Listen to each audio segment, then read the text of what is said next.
Hi, so I'm here today with Mustafaen Kamal, who started an initiative called the Close the Lockdown Gap, and he's seeking to provide free tuition to students affected by the latest lockdown in the UK. Students in the UK have now faced 3 consecutive lockdowns, and Mustafa and his team are doing all they can to provide free tuition, to provide additional support for kids who can't access the same level of education as some of their peers, and reduce some of the existing inequality that's being exacerbated by the pandemic. And his sort of main aim is to sort of provide free tuition to kids who, during this lockdown period, won't be exposed to the same level of teaching as other children. I'm privileged enough to talk to him today to try and sort of get our Oxford audience to reach out and help him with his initiative. So before we sort of delve into the issues, why don't you just explain what the Close the Lockdown Gap initiative is and what your background yourself is in creating the initiative? Sure. Hi, Ollie. So thanks for having us on to talk about closethelogdowngap.com. So the initiative is really simple, and it's brought about by the fact that we're about to head into our 3rd lockdown here in the UK. Now, that really means that there's been almost a year out of a structured formal learning environment for many secondary school students. And as I'm sure anyone who's got a BBC channel at home has found out, psychologists, clinicians are really worried that this might exacerbate existing inequalities between households in terms of education, but also cognitive development, because secondary school is obviously a crucial time where you're developing how you think, critically analyze things, but also it prepares you for a job market way down the line. So although financial and health inequalities are being highlighted in a much more extreme short-term way, I suppose the longest lasting effects of this pandemic might be the educational inequalities that are highlighted. So what we're trying to achieve with Close the Lockdown Gap is essentially compensate for an amount of that gap by providing free tuition where we can to students from households where the learning environment might not be stable, they don't have access to the same resources. We've all heard about the digital divide, where some households have access to about 8 laptops and some households don't even have access to 1 device or are sharing a device between the several members. And that, of course, has lots of knock-on effects. How do you do coursework? How do you do homework? Where do you even make the time for online lessons? And so by providing this free tuition on our platform, closethelogdowngap.com, we hope that some of those inequalities will be able to be breached, because students will be able to make up for time that's lost, either not having devices, not having the resources, by gaining that expertise from our tutors. And what was your sort of background before starting the initiative? What prompted you to create the lockdown gap? Do you have a background in education, or? So it came out of 2 things. One was an introspective aspect, and then the second question was, what can you do about it? The introspective aspect was, I've been very fortunate in my life to have very stable learning environments, and those opportunities really had nothing to do with my ability or merit. It was really just happenstance and chance. And so when you realize how many things in your life just come down to sheer luck, you start thinking about how you can do something to bridge that gap. And so I really teamed up with a lot of Oxford students who I was at university with last year, who felt very similarly about the opportunities they'd been given. And we started doing ad hoc tuitions where we kind of volunteered ourselves into our local spaces, saying that, hey, we can tutor in the subjects that we've studied at university. Would you like to take this up? And then once we saw the uptake was massive and schools started getting involved, we started thinking that maybe we should formalize this further. And that's where Close the Lockdown Gap was set up. What have you guys done in previous lockdowns? Is this particular initiative a new initiative, sort of building on from your previous initiatives, or does this continue on from what you've done in sort of the first 2 lockdowns?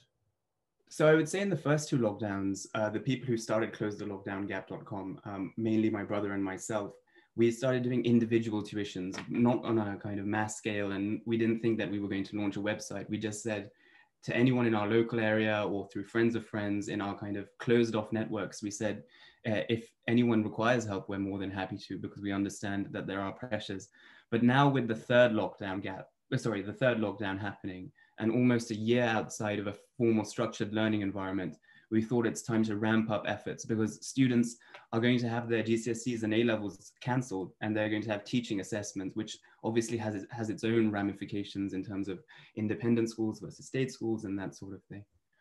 So your aim is to provide 1,000 hours of free education. How's your progress? Oh, sorry, yeah, 100,000 hours, and you've achieved 1,000 hours so far.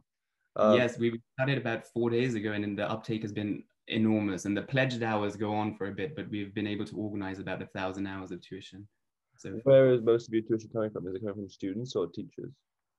So right now, most of the demand has come from teachers, but I feel that's a product of, the network that we've Yeah. we've been able to expand on. So we're very keen for teachers to sign up, and I really hope some listeners might be able to do that. But I guess our priority for the next couple of weeks is to reach students, because of course this is for them. And that reaching out to communities, schools where this might be a benefit would be greatly appreciated. And in terms of the tutors, who are most of your tutors who you have pledged to sort of help out? Absolutely. So this is something I'm very grateful for. And our tutors range from university students on one end of the spectrum all the way to professors who have been able to spare some time. So I think we actually had a professor from Harvard volunteer yesterday who found our platform, and he's willing to teach GCSE and A-level maths, which I feel he may be equipped to do just about. Yeah. So would you mind just explaining briefly for any listeners sort of how the platform works? How does one sign up? If I'm guessing we're looking here more at tutors rather than students, because we're trying to appeal to the Oxford Uni audience. But so if I'm an Oxford student and I want to join Close the Lockdown Gap, what can I do? Absolutely. So we've tried to make the process as frictionless as possible. So you go to close.lockdowngap.com, and then there are two segments on the homepage. Either you're a tutor or you're a student. And then if you click onto the tutor site, you just put in some personal details, your expertise, what you've studied, what you're willing to teach about. And some people have been very specific that I would be willing to teach edXL A-level maths. Some people have been broader. I'd be willing to teach year 7 to 9 English, and that's also fine. And then we go through a security check with you, a safeguarding check. So luckily, a lot of university professors, teachers, and people who volunteer and tutor on the side already have a DBS check. And that process is very quick with them because they're able to send us their certification through the DBS website already. If you don't have that, we kind of go through that process with you because safeguarding is, of course, very important. And that causes about a 1 to 2 week lag before you can start tuition.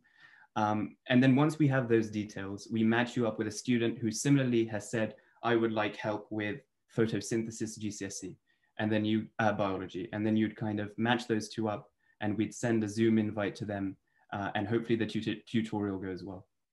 So are students typically asking for like particular topics to study on? So for example, if they're doing GCSE biology, they'd ask for photosynthesis, or economics A-level, they would ask for trade policy, for example. Is that how it's working so far? Yes, we ask the students to be as specific as possible because it's just easier for us to get them the best help, rather than saying, I would like to do A-level humanities, which is quite broad.